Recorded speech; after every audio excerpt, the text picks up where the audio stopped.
Hello everyone, welcome to Jurassic Jabber episode 3. Today's topic is about Parasaurolophus and what that famous head crest was actually for.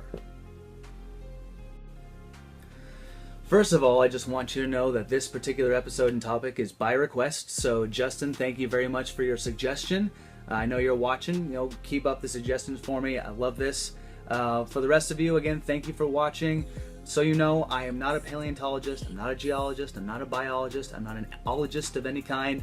I'm just a lover of the sciences, and whatever information I learn, I want to give back to you guys as well. Okay, so let's dive right into this. For those of you who don't know, Parasaurolophus was a 2-ton hadrosaur, had that famous, sometimes 6-foot long head crest, kind of built like a hot rod.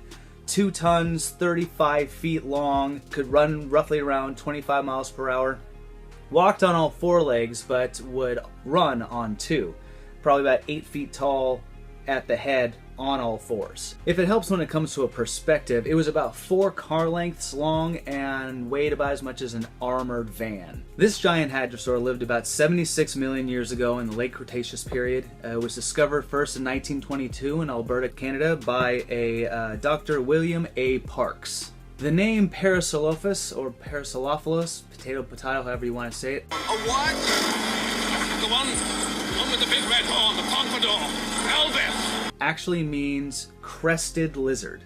Again, this is a hadrosaur, so its diet probably consisted of ginkgos, pine needles, large grass, leaves, vegetation. So now that you have a pretty good grasp of what Parasaurolophus looked like, we can dive into the main topic, which is what was that giant head crest made for? First of all, Parasaurolophus had one of the most advanced auditory cortexes known to science. It also had extremely acute hearing and could detect predators from almost a mile away.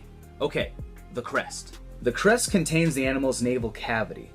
It's a tube that loops around twice, creating a chamber almost 8 feet long. Vibrations resonating from the voice box travel through these tubes like the chambers of a trombone. The tubes actually amplify and lower the sound. The result is an extremely low frequency hum, even deeper than a foghorn. Side note, low frequency sounds travel much further than high frequency sounds. And of course these crests were used for attracting mates. The colors they were, the sounds they made, and in this case, the bigger the crest, the more females you attract. By the way, every hadrosaur around that had a different shaped head crest would make a different frequency of sound, so every hadrosaur around would know what animal that sound came from. It's thought that these animals were able to communicate complex messages, which is a huge defensive advantage.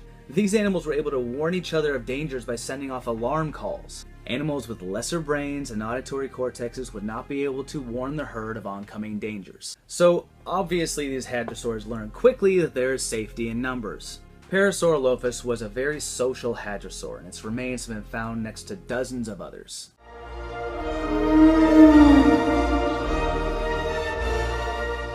They're moving in herds. They do move in herds. I'm going to read you a quote from Larry Whitmore Labs.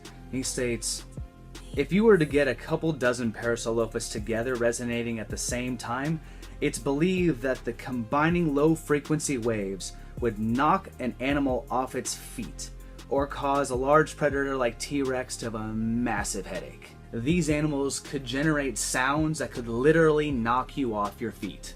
Lastly, I just want to add that paleontologists like Jack Horner suggest that not all of these hadrosaurs were born with these head crests, like hatched out of the egg and boom, there's a big head crest.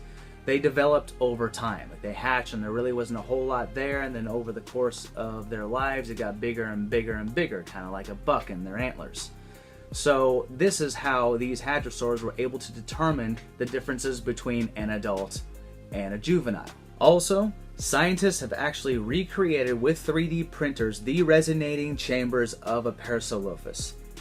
They can actually make the sounds that a Parasaurolophus made. It might not be exact, but it's pretty damn close. This is what it sounded like.